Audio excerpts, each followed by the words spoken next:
Hello friends. The progress playbook पर आप सभी का स्वागत है। आज हम बात करने वाले हैं the first minute by Chris Fenning book के बारे में। कभी सोचा है कि ऑफिस में कितनी बार ऐसा होता है कि एक सिंपल सा काम भी कॉम्प्लिकेटेड हो जाता है। मीटिंग्स खींचती जाती हैं, ईमेल्स का जवाब नहीं आता और प्रोजेक्ट्स अटक जाते हैं। यह सब इसलिए नहीं कि लोग काम नहीं जानते या स्किल्ड नहीं है, बल्कि इसलिए क्योंकि कम्युनिकेशन क्लियर नहीं होता। फेनिंग अपनी किताब की शुरुआत इसी बात से करते हैं। कम्युनिकेशन ही सबसे बड़ी वजह है बिजनेस इनएफिशिएंसी कि हम अक्सर सोचते हैं कि किसी बात को समझाने के लिए पहले बैकग्राउंड देना जरूरी है, एक लंबा कॉन्टेक्स्ट देना चाहिए ताकि सामने वाला पूरी पिक्चर समझे। लेकिन फेनिंग इस सोच को उल्टा कर देते हैं। वह कहते हैं कि क्लैरिटी तभी आती है जब आप शुरुआत में ही साफ साफ बता दें कि आप क्या चाहते हैं और आपकी बात का पर्पस क्या है। एक्स्ट्रा डिटेल्स बाद में भी दी जा सकती हैं। अगर आप शुरुआत में ही मेन पॉइंट क्लियर नहीं करते तो सामने वाला कंफ्यूज हो जाता है और कन्वर्सेशन बार बार पीछे लौट जाती है। इमेजिन करो कि कोई दोस्त तुम्हें कॉल करता है और 5 मिनट तक यह बताता रहता है कि वह कहाँ था, क्या कर रहा था, किससे मिला, लेकिन आखिर में वह कहना क्या चाहता है यह पता ही नहीं चलता। अब सोचो, अगर वह शुरुआत में ही कह दे, भाई मुझे तुझसे एक फेवर चाहिए, तो तुम्हारा ध्यान एकदम शार्प हो जाएगा क्योंकि तुम जान गए कि बात का मकसद क्या है। यही चीज प्रोफेशनल वर्ल्ड में भी काम करती है। फेनिंग न्यूरो साइंस का एग्जाम्पल देते हैं। उनका कहना है कि हमारा दिमाग बहुत तेजी से जज करता है कि सामने वाला इंसान क्या कह रहा है, उसकी बात कितनी इंपॉर्टेंट है और क्या उस पर ध्यान देना चाहिए। वासी अगर एक कन्वर्सेशन पहले 1 मिनट में ही रिलेवेंट ना लगे तो हम मेंटली डिस्कनेक्ट हो जाते हैं। मतलब अगर आप शुरुआत में ही पॉइंट पर नहीं आते तो सामने वाला आपकी बात पर ध्यान ही नहीं देगा। ऑफिस एनवायरनमेंट में जब कम्युनिकेशन वेग होती है तो लोग असम्पशंस बनाने लगते हैं और असम्पशंस अक्सर गलत निकलते हैं। इससे काम में डिले होता है, गलत फहमियां बढ़ती हैं और फ्रस्ट्रेशन भी। लेकिन जब कोई पर्सन अपनी बात क्लियरली और कॉन्फिडेंटली रखता है तो ना सिर्फ वह क्रेडिबल लगता है बल्कि उसकी बात समझना और उस पर एक्शन लेना भी आसान हो जाता है। एक और इंटरेस्टिंग बात फेनिंग बताते हैं। हम लोग अक्सर यह सोचते हैं कि क्लियर कम्युनिकेशन का मतलब है ज्यादा बोलना, लेकिन असल में कम शब्दों में साफ मैसेज डिलीवर करना ही सबसे इफेक्टिव तरीका है। जितना ज्यादा आप अननेसेसरी डिटेल्स में उलझेंगे उतना ही सामने वाला बोर्ड होगा या कंफ्यूज्ड रहेगा। इसलिए अगर आप चाहते हैं कि आपकी बात सुनी जाए और समझी भी जाए तो शुरुआत में ही बताइए कि आप क्या चाहते हैं। फॉर एग्जाम्पल, एक मैनेजर अपने टीम से कहता है, let me tell you a story about something that happened last quarter, और फिर वह 10 मिनट तक एक पुराना इंसिडेंट एक्सप्लेन करता है। लेकिन अगर वह सीधा बोले, we need to improve our client response time by 30% and here's, भाई तो पूरी टीम एकदम अलर्ट हो जाएगी क्योंकि उन्होंने पर्पस जान लिया। क्लैरिटी सिर्फ लैंग्वेज से नहीं आती बल्कि आपके टोन, बॉडी लैंग्वेज और डिलीवरी से भी आती है। जब आप कॉन्फिडेंट होते हैं कि आप क्या कहना चाहते हैं तो आपकी आवाज में फर्मनेस होती है, और जब आप खुद अनश्योर होते हैं तो आपकी बातों में घबराहट और कंफ्यूजन दिखती है। सामने वाला भी इसी एनर्जी को एब्जॉर्ब करता है। एक अच्छी कम्युनिकेशन की सबसे बड़ी क्वालिटी होती है कि वह एक्शन ओरिएंटेड होती है, यानी बात करने के बाद सुनने वाले को पता चले कि उसे करना क्या है। जब कोई ईमेल वेग होती है जिसमें लिखा होता है let me know your thoughts, तो सामने वाला सोचता है कि उसे रिप्लाई करना भी है या नहीं। लेकिन अगर लिखा हो please confirm by 5 PM if you agree with the proposed plan, तो बात सीधी जो स्पाइस पछताएं और क्लियर है। फेनिंग यह भी बताते हैं कि क्लियर कम्युनिकेशन से सिर्फ काम आसान नहीं होता बल्कि ट्रस्ट भी बिल्ड होता है। जब कोई लीडर अपनी बात डायरेक्ट और रिस्पेक्टफुल तरीके से रखता है तो लोग उसकी बातों पर ज्यादा भरोसा करते हैं। उन्हें लगता है कि यह इंसान चीजों को कॉम्प्लिकेट नहीं करता, और यह क्वालिटी हर सक्सेसफुल लीडर में होती है। कम्युनिकेशन क्लियर होने से टाइम भी सेव होता है सोचना, कि आपको हर चीज एक्सप्लेन करनी है, हर छोटी बात शेयर करनी है। यह एक मिथ है। असल में लोग अप्रिशिएट करते हैं जब आप उनकी टाइम की वैल्यू करते हैं और सिर्फ वही इंफॉर्मेशन देते हैं जो जरूरी है। इससे ना सिर्फ आपके वर्ड्स का इंपैक्ट बढ़ता है, बल्कि आपके लिए रिस्पेक्ट भी अब बात करते हैं उन हैबिट्स की जो अनक्लियर कम्युनिकेशन पैदा करती हैं। सबसे कॉमन हैबिट है मैसेज को डिले करना, यानी बात को घुमा फिरा कर कहना। दूसरा है किसी पॉइंट को लेकर खुद अनश्योर होना। जब आप खुद ही नहीं जानते कि आप क्या कहना चाहते हैं, तो सामने वाला कैसे समझेगा। तीसरा है लिसनर को ओवरलोड कर देना डिटेल्स से। जब आप इतना कुछ एक साथ बोलते हैं कि मेन पॉइंट खो जाता है, तो कम्युनिकेशन फेल हो जाती है। इसका सशन है सिंपल स्ट्रक्चर फॉलो करना। पहले बताओ कि आपका मकसद क्या है, पर्पस, फिर बताओ कि आप क्या चाहते हैं, आस्क, और आखिर में थोड़ी कॉन्टेक्स्ट दो। अगर जरूरत हो, इस अप्रोच से सामने वाला आपकी बात को फिल्टर नहीं करेगा, बल्कि एकदम क्लियरली समझ जाएगा। फेनिंग यह भी बताते हैं कि अगर आप चाहते हैं कि लोग आपकी बात सीरियसली लें, तो आपको खुद अपनी बात को लेकर क्लियर और कॉन्फिडेंट होना पड़ेगा। अगर आपको हमारी फ्री समरी अच्छी लगती है, तो आप हमारे चैनल को सब्सक्राइब कर सकते हैं, हमारी मेंबरशिप खरीद सकते हैं, या हमें यूपीआई के थ्रू सपोर्ट कर सकते हैं। अब समरी पर वापस चलते हैं।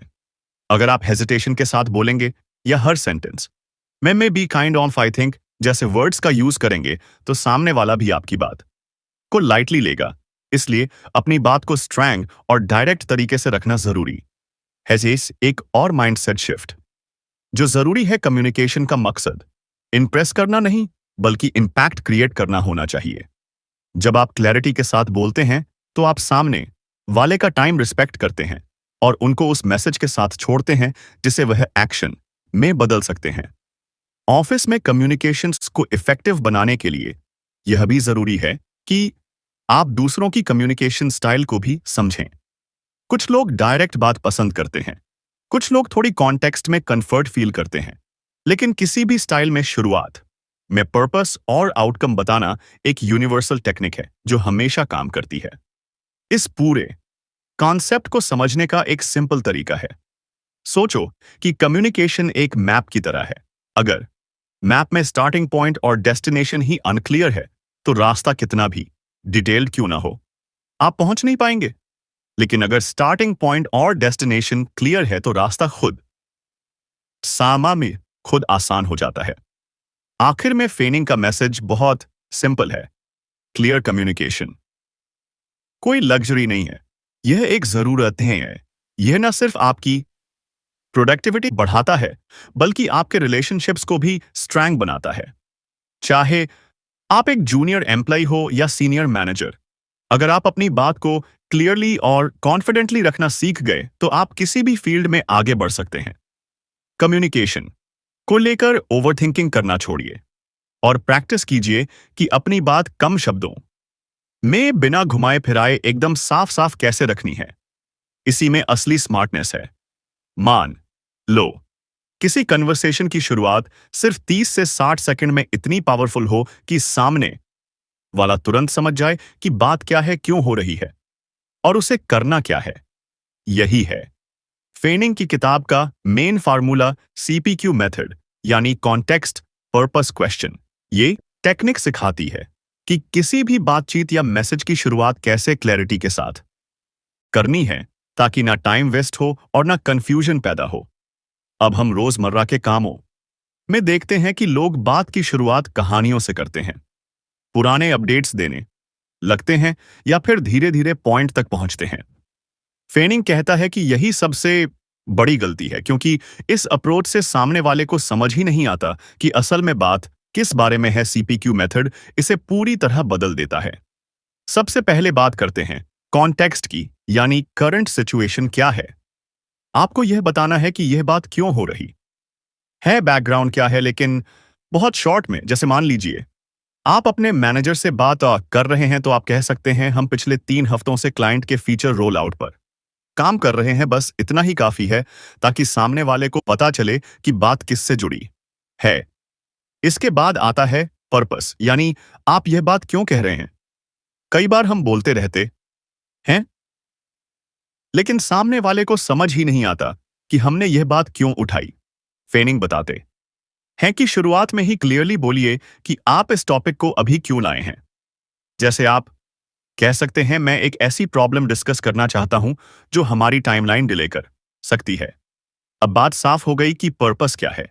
रोड ब्लॉक पर बात करनी है। और तीसरा स्टेप है क्वेश्चन, यानी सामने वाले से आपको क्या चाहिए। क्या वह कोई डिसीजन लें, कोई परमिशन दें, या सिर्फ अपना फीडबैक दें। पॉइंट पर आ जाइए। जैसे बोलिए, क्या आप टेस्टिंग फेस को 1 हफ्ते एक्सटेंड करने की अप्रूवल दे सकते हैं। अब सामने वाला पूरी तरह जान गया कि आपने क्या कॉन्टेक्स्ट दिया, क्यों दिया, और उससे आप क्या चाहते हैं। इस मेथड की सबसे बड़ी ताकत है कि यह कॉन्वर्सेशन को क्लियर और फोकस्ड बनाता है। एक ऐसा पैटर्न क्रिएट करता है जिसे आप किसी भी सिचुएशन में यूज कर सकते हैं।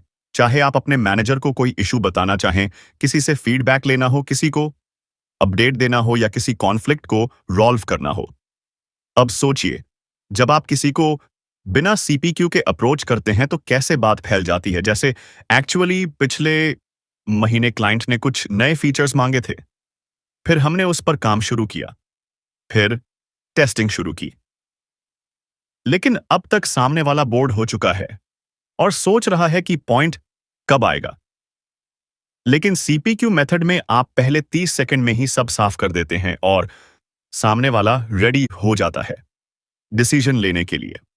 फेनिंग की खास बात यह है कि उन्होंने अपनी किताब में ऐसे दर्जनों एग्जाम्पल्स दिए हैं जो रियल लाइफ सिचुएशन से जुड़े हुए हैं। मान लो आपको अपने मैनेजर से किसी डेडलाइन पर बात करनी है, तो आप बोल सकते हैं, कॉन्टेक्स्ट, हमने पिछले स्प्रिंट में 2 मॉड्यूल्स पूरे किए हैं। पर्पस, मैं नेक्स्ट वीक की प्लानिंग से पहले एक पॉइंट क्लियर करना चाहता हूं। क्वेश्चन, क्या हम क्लाइंट से क्लैरिफिकेशन ले सकते हैं कि उन्हें कौन सी प्रायोरिटी चाहिए, या फिर अगर आप किसी कोलीग से फीडबैक चाहते हैं। कॉन्टेक्स्ट, मैंने पिछले हफ्ते प्रेजेंटेशन बनाया था जो क्लाइंट को भेजा गया था।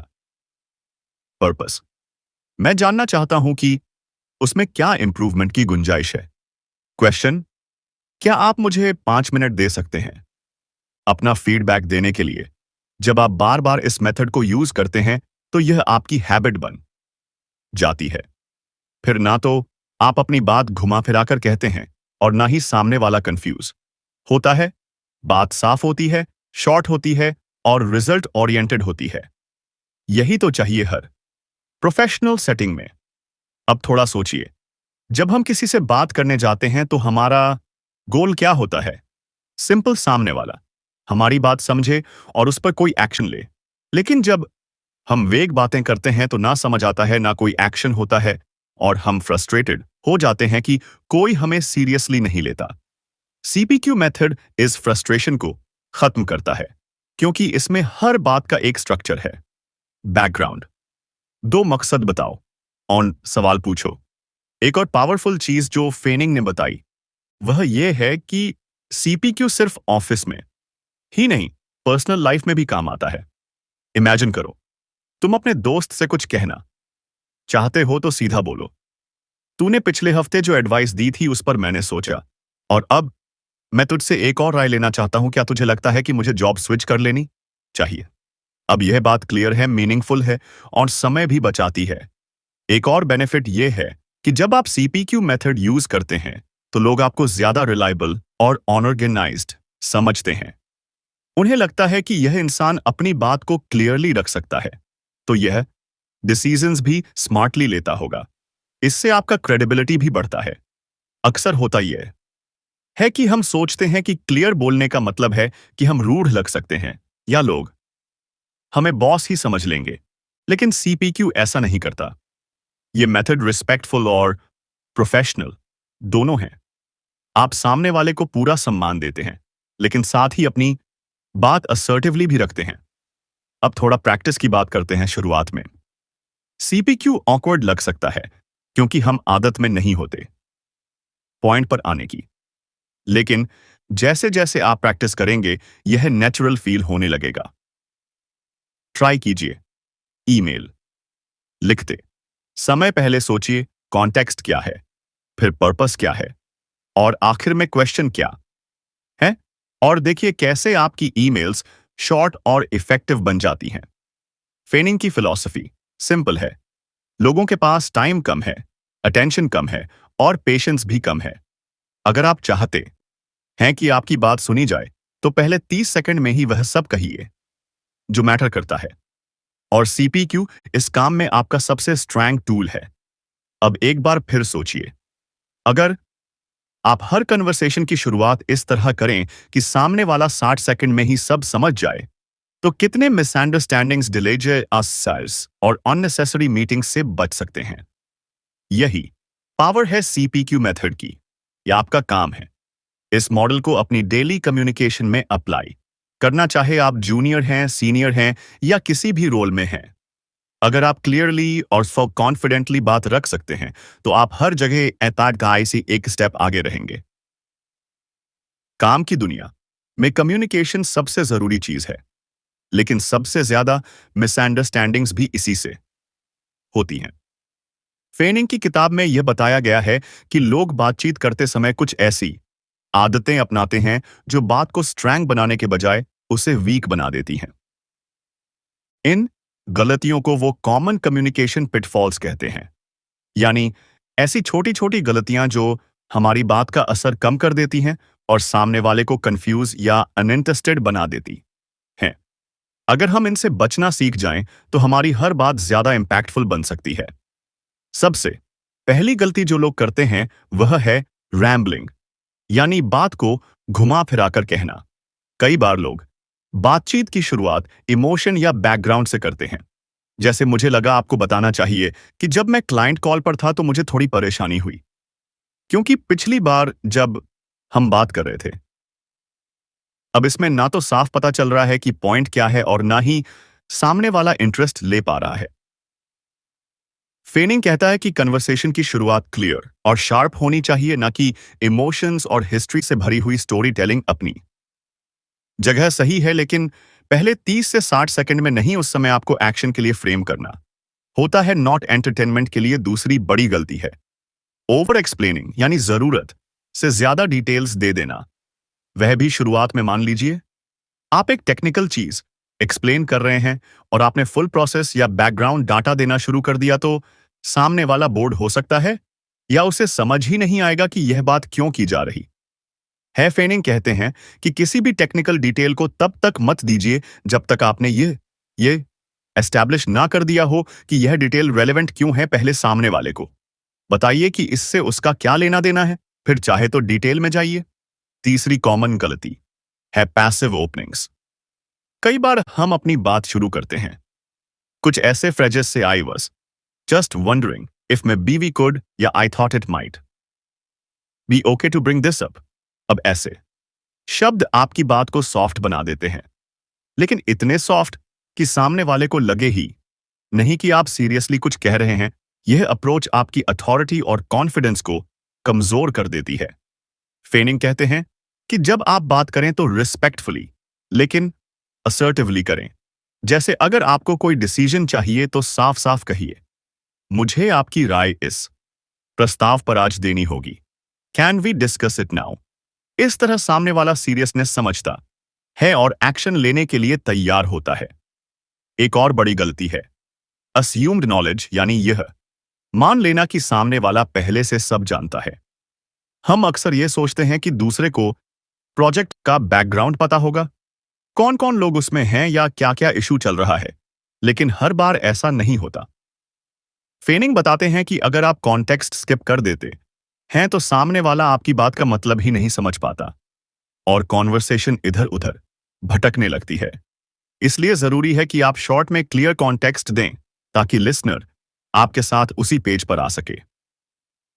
अब बात करते हैं इम्पैक्ट की। फेनिंग कहते हैं कि शुरुआत के कुछ सेकंड्स में ही यह तय हो जाता है कि आपकी बात कोएंस मिलेगी या नहीं। अगर आपने बात की शुरुआत अनक्लियर, वीक या बोरिंग तरीके से की तो अटेंशन खत्म हो जाती है। इसके बजाय अगर आप अपनी बात सीधे और कॉन्फिडेंटली रख दें तो सामने वाला तुरंत अलर्ट हो जाता है। जैसे एक एग्जाम्पल लीजिए, I was just thinking about our budget. यह सुनने में ऐसा लगता है जैसे कोई कैजुअली सोचा जा रहा है, कोई अर्जेंसी नहीं है। लेकिन अगर आप कहें I need a decision on the project budget this week, can we talk? बात सीधी है और सामने वाले को पता चलता है कि यह जरूरी डिस्कशन है। असल में फेनिंग यही कहते हैं कि कॉन्वर्सेशन की शुरुआत एक्शन ओरिएंटेड होनी चाहिए। स्टोरी टेलिंग, हिस्ट्री या इमोशन से नहीं बल्कि फोकस और इंटेंशन से शुरू होनी चाहिए। और यह तब और आसान होता है जब हम कॉन्शियसली अपनी बात फ्रेज करना सीख जाएं। अब थोड़ा सोचिए, क्या आपने कभी किसी मीटिंग में ऐसा फील किया है कि लोग बोल तो रहे हैं लेकिन पॉइंट पर नहीं आ रहे? या फिर कोई ईमेल आया हो जिसमें इतना सारा लिखा है कि असली बात समझ ही ना आए? यह सब इसी कारण होता है कि लोग कम्युनिकेशन के इन पिटफॉल्स में फंस जाते हैं। इसीलिए अगर आप इन आदतों से बचें तो आपकी बात औरों से अलग लगेगी। फेनिंग ये भी सजेस्ट करते हैं कि जब भी आप कोई मैसेज लिखें या कन्वर्सेशन शुरू करें तो खुद से 3 सवाल पूछिए। एक, क्या मैं बात को अननेसेसरी लंबा तो नहीं कर रहा? दूसरा, क्या मैं शुरू में ही रेलेवेंस एस्टैब्लिश कर रहा हूं? तीसरा, क्या मैं असर्टिव हूं या मेरी बात पैसिव लग रही है? अगर इन तीनों का जवाब सही में हां है तो आपकी बात इंपैक्टफुल बनेगी, और नहीं तो थोड़ा रिफ्रेश करने की जरूरत है। एक और मजेदार बात यह है कि फेनिंग इसको एक हैबिट की तरह देखने को कहते हैं। शुरुआत में शायद आपको लगे कि आप बहुत डायरेक्ट हो रहे हैं या बात छोटी लग रही है, लेकिन असल में यही क्लैरिटी आपके प्रोफेशनल वैल्यू को बढ़ाती है। लोग आपको याद रखते हैं कि यह इंसान साफ साफ बात करता है और टाइम बचाता है। अब आप खुद सोचिए, क्या आप अपनी कम्युनिकेशन में कभी इनमें से कोई गलती करते हैं? अगर हां तो कोई बात नहीं, इन्हें ठीक किया जा सकता है। बस आपको थोड़ी अवेयरनेस और प्रैक्टिस की जरूरत है। अगली बार जब आप किसी से बात करें तो इन चीजों का ध्यान रखें। बैकग्राउंड से बात शुरू मत कीजिए, अननेसेसरी डिटेल्स से बचिए, पैसिव वर्ड्स को छोड़िए और मान के मत चलिए कि सामने वाला सब जानता है। और अगर चाहें तो इस होल कॉन्सेप्ट को अपनी ईमेल्स में भी अप्लाई कीजिए। देखिएगा कैसे लोग आपके मैसेज का फास्ट रिप्लाई देने लगते हैं। कम्युनिकेशन कोई मैजिक नहीं है, यह बस क्लैरिटी और स्ट्रक्चर की गेम है। फेनिंग हमें यही सिखाते हैं कि कैसे हम छोटी छोटी चीजें सुधार कर अपनी बात को इंपैक्टफुल बना सकते हैं। और जब आप यह कर लेते हैं तो न सिर्फ आपकी बात सुनी जाती है बल्कि उस पर एक्शन भी लिया जाता है। यही तो अल्टीमेट गोल होता है कम्युनिकेशन का। किसी भी प्रोफेशनल दुनिया में सबसे बड़ी मुश्किल तब आती है जब हमें कोई बात सही तरीके से कहनी होती है, चाहे वह प्रोजेक्ट अपडेट देना हो, किसी इशू को हाईलाइट करना हो या फिर किसी से हेल्प मांगनी हो। अक्सर हम सोचते रहते हैं कि कैसे बोले, कहाँ से क्या लिखें, शब्द कैसे चुनें ताकि सामने वाला कंफ्यूज ना हो, बात समझ भी जाए और एक्शन भी। मे फेनिंग की किताब इस मामले में बहुत प्रैक्टिकल तरीका बताती है। उसमें न सिर्फ प्रिंसिपल्स बताए गए हैं बल्कि रेडीमेड टेम्पलेट्स और स्क्रिप्ट्स भी दिए गए हैं जो आप रियल लाइफ सिचुएशंस में यूज कर सकते हो। इन स्क्रिप्ट्स का सबसे इंटरेस्टिंग हिस्सा यह है कि यह सब CPQ मॉडल पर बेस्ड है, यानी हर कॉन्वर्सेशन की शुरुआत 3 चीजों से होती है, कॉन्टेक्स्ट, पर्पस और क्वेश्चन। और यही स्ट्रक्चर हर तरह की कम्युनिकेशन को सिंपल, क्लियर और इफेक्टिव बना देता है। फेनिंग ने अलग अलग सिचुएशंस के लिए अलग अलग स्क्रिप्ट्स तैयार किए हैं जिनमें बस थोड़ा चेंज करके आप उन्हें अपनी जरूरत के इस हिसाब से यूज कर सकते हैं। मान लीजिए आपको टीम के साथ कोई प्रोजेक्ट अपडेट देना है। अब आमतौर पर लोग मीटिंग में आते हैं और बोलना शुरू कर देते हैं। So last week we did this, then we had a blocker, then something else happened. और इस तरह 5 मिनट तक बात अनक्लियर रहती है। लेकिन फेनिंग के स्क्रिप्ट में यह है कि आप शुरुआत ही क्लैरिटी के साथ करें। जैसे we have completed 80% of the module, the final 20% is delayed due to testing. Issues I would like to discuss if we need additional support to meet the deadline. अब देखिए, इसमें कॉन्टेक्स्ट, प्योर पर्स और action का question तीनों clear हैं। पूरी team समझ जाती है कि कहां खड़े हैं और आगे क्या करना है। अब मान लीजिए आपको कोई प्रॉब्लम स्टेटमेंट रखना है, यानी कोई इश्यू एक्सप्लेन करना है और उस पर डिसीजन चाहिए, तो यहां भी लोग अक्सर डिटेल में चले जाते हैं या सिर्फ कंप्लेंट जैसा टोन यूज करते हैं। फेनिंग का स्क्रिप्ट कहता है कि पॉइंट पे आइए, जैसे we are hitting a performance bottleneck with the current setup. I believe we need to explore alternate tools. Can we review options tomorrow. इससे सामने वाले को साफ समझ आता है कि प्रॉब्लम क्या है, अर्जेंसी क्या है और नेक्स्ट स्टेप क्या हो सकता है। अब एक कॉमन सिनेरियो लेते हैं, किसी से हेल्प मांगना। यहां पर हम अक्सर हेजिटेंट हो जाते हैं और हमारी टोन बेहद अनसर्टेन हो जाती है। I was wondering if maybe you could take a look at this sometime. इस तरह की बातें हमें अनश्योर बना देती हैं। फेनिंग कहते हैं कि क्लियर, रिस्पेक्टफुल और कॉन्फिडेंट तरीके से बात रखो। जैसे मैं एनालिटिक्स मॉड्यूल पर देरी से मिल रहा हूं, can you help review the data logic bye Wednesday. इससे बाद में सीरियसनेस और क्लैरिटी दोनों आती है और सामने वाले को भी पता होता है कि आप सिर्फ कैजुअल नहीं हो, रियल हेल्प चाह रहे हो। ईमेल कम्युनिकेशन में तो यह टेम्पलेट्स और भी ज्यादा काम आते हैं। अक्सर असाकों से हमारे ईमेल्स इतने लंबे हो जाते हैं कि सामने वाला पढ़ ही नहीं पाता या फिर उसमें से मेन पॉइंट मिस कर देता है। फेनिंग सजेस्ट करते हैं कि सब्जेक्ट लाइन से लेकर बॉडी तक CPQ अप्रोच फॉलो करें।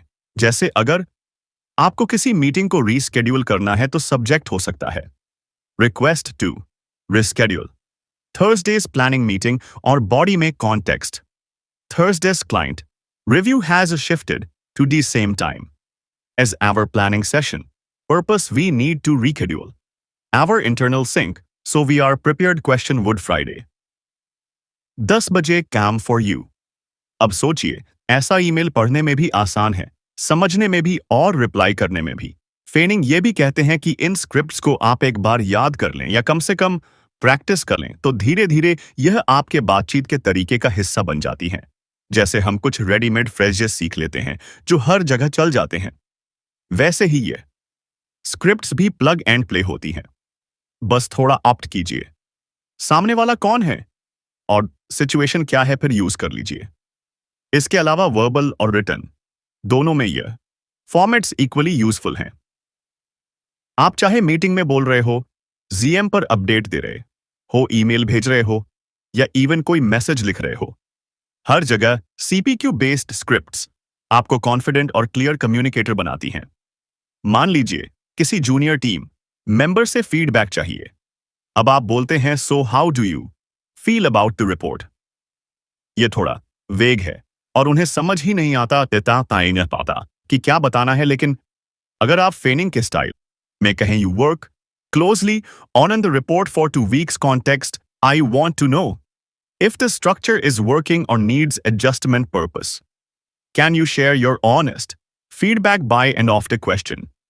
तो ना सिर्फ मैसेज क्लियर है बल्कि सामने वाले को भी फील होता है कि उनकी राय मैटर करती है। इसी तरह अगर कभी कोई डिले एक्सप्लेन करना हो, जो कि बहुत कॉमन सिचुएशन है, तो भी फेनिंग का मॉडल काम आता है। अक्सर हम ऐसा कहते हैं, sorry I couldn't finish the task, I had back to back meetings and. लेकिन फेनिंग कहते हैं कि उस एनर्जी को शिफ्ट करो और बातचीत को अकाउंटेबिलिटी और सॉल्यूशन की तरफ ले जाओ। जैसे the task is pending due to scheduling conflicts. Context आइश want to avoid further delayed purpose, can we move the deadline to Friday and I will block time for it question। इससे आपकी बात honest भी लगती है और solution oriented भी। फेनिंग ये भी बताते हैं कि स्क्रिप्ट्स मैकेनिकल नहीं लगती अगर आप उनमें अपनी टोन और स्टाइल रखो, यानी CPQ एक फार्मूला है, लेकिन उसकी डिलीवरी नेचुरल होनी चाहिए। आप अपने शब्दों में बात रखो, बस स्ट्रक्चर वही रहना चाहिए। इससे आपकी बात ऑर्गेनाइज किस लगेगी, लेकिन रोबोटिक नहीं। असल में ये सारी चीजें प्रोडक्टिविटी बढ़ाने के लिए हैं। जब कम्युनिकेशन क्लियर होती है तो कंफ्यूजन कम होता है, मीटिंग शॉर्ट होती हैं, डिसीजंस फास्ट होते हैं और काम एफिशिएंट होता है। और सबसे बड़ी बात, लोग आपकी बात सीरियसली लेते हैं। अब सोचिए, अगर आपके पास हर सिचुएशन के लिए एक छोटा सा स्क्रिप्ट हो, जैसे एक रेडीमेड टूल, तो आपको सोचने में टाइम नहीं लगेगा, हेजिटेशन नहीं होगी और कन्वर्सेशन पावरफुल होगी। फेनिंग की यही कोशिश है कि वह कम्युनिकेशन को एक स्किल की तरह सिखाएं, जिसमें टेम्पलेट्स और स्ट्रक्चर आपको शुरुआती बूस्ट दें। तो अगर आप अपनी प्रोफेशनल लाइफ में ज्यादा कॉन्फिडेंट कम्युनिकेटर बनना चाहते हैं, तो फेनिंग के यह रियल वर्ल्ड स्क्रिप्ट्स एक ट्रेजर की तरह है। सेलर्स उन्हें अपनाइए, प्रैक्टिस कीजिए और धीरे धीरे आप खुद अपनी स्क्रिप्ट्स बनाने लगेंगे। और तब कम्युनिकेशन आपके लिए स्ट्रगल नहीं बल्कि एक स्ट्रेंथ बन जाएगी। क्लैरिटी फैनिंग के अनुसार कोई पर्सनैलिटी ट्रेट नहीं है, बल्कि यह एक स्किल है जिसे कोई भी सीख सकता है और इसे बार बार अभ्यास करने से बेहतर बनाया जा सकता है। अक्सर हम यह मान लेते हैं कि कुछ लोग नेचुरली क्लियर कम्युनिकेटर्स होते हैं, जबकि असल में क्लैरिटी एक लर्न स्किल है जिसे हम अपनी डेली कन्वर्सेशंस में सुधार सकते हैं। अगर इसे एक हैबिट के रूप में अपनाया जाए तो यह न सिर्फ हमारी कम्युनिकेशन स्किल्स को बढ़ाता है, बल्कि हमारी लीडरशिप प्रेजेंस और क्रेडिबिलिटी को भी मजबूत करता है। क्लैरिटी का मतलब यह नहीं है कि हमें कॉम्प्लेक्स या टेक्निकल बातों को बेहद आसान बना देना है, बल्कि यह है कि हमारी बातें ऑर्गेनाइज्ड, फोकस्ड और रेलेवेंट हो। फेनिंग का कहना है कि क्लैरिटी की आदत डालने के लिए सबसे पहला स्टेप सीपीक्यू मॉडल को अपनी रोजमर्रा की कन्वर्सेशंस में अप्लाई करना है। चाहे आप मीटिंग्स में हो, क्लाइंट कॉल पर हो या फिर कैजुअल डिस्कशंस कर रहे हो, हर जगह सीपीक्यू का उपयोग करें। अब आप सोच रहे होंगे कि यह आदत कैसे डाली जाए। शुरुआत में थोड़ी मेहनत लगेगी, लेकिन जैसे जैसे आप प्रैक्टिस करेंगे यह एक सेकंड नेचर बन जाएगी। फेनिंग हमें कुछ टिप्स देते हैं जो इस आदत को ही हमारे जीवन का हिस्सा बना सकते हैं। पहला स्टेप है, छोटी शुरुआत करें।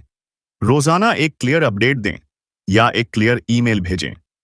अब इसे छोटा करने का मतलब यह नहीं है कि आप अपने काम को कम महत्व दे रहे हैं, बल्कि इसका मतलब है कि आप खुद को अपनी कम्युनिकेशन स्किल्स पर काम करने के लिए समय दे रहे हैं। अगर आप दिन में सिर्फ एक बार भी क्लियर और कंसाइज तरीके से कुछ कहते हैं या लिखते हैं, तो यह धीरे धीरे आपकी आदत बन जाएगा।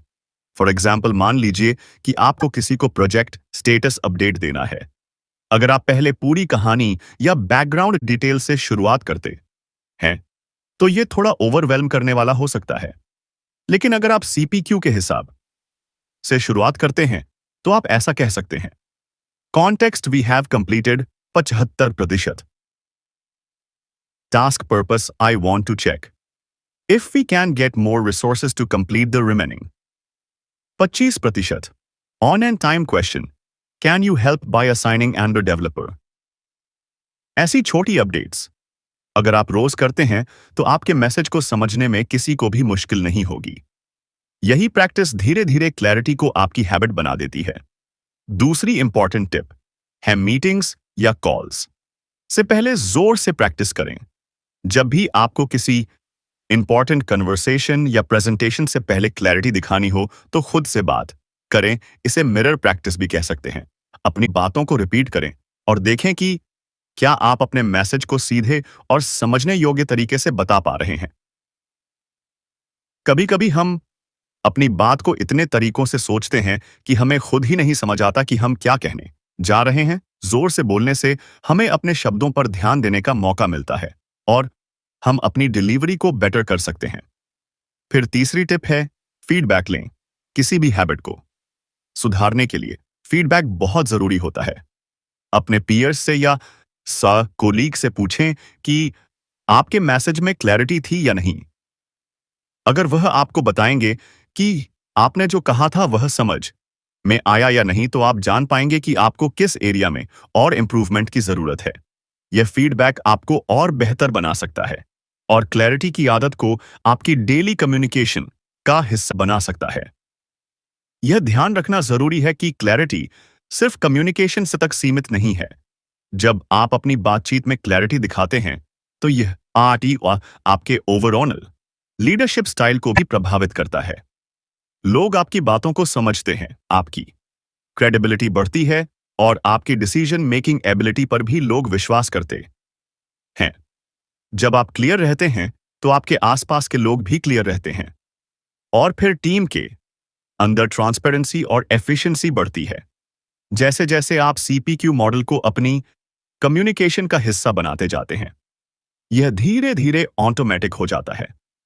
आपको सोचने की जरूरत नहीं रहती कि क्या कहना है, क्योंकि आपकी बातें ऑलरेडी स्ट्रक्चर्ड और कंसाइज होती हैं।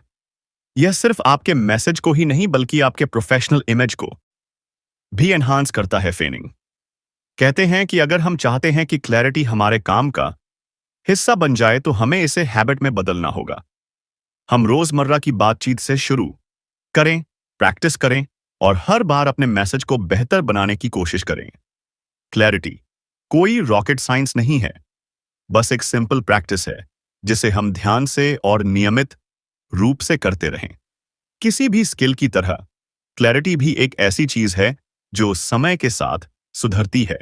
शुरुआत में थोड़ी कठिनाई हो सकती है, लेकिन जैसे जैसे आप इस पर काम करते जाएंगे, यह आपके लिए एक सेकंड नेचर बन जाएगी।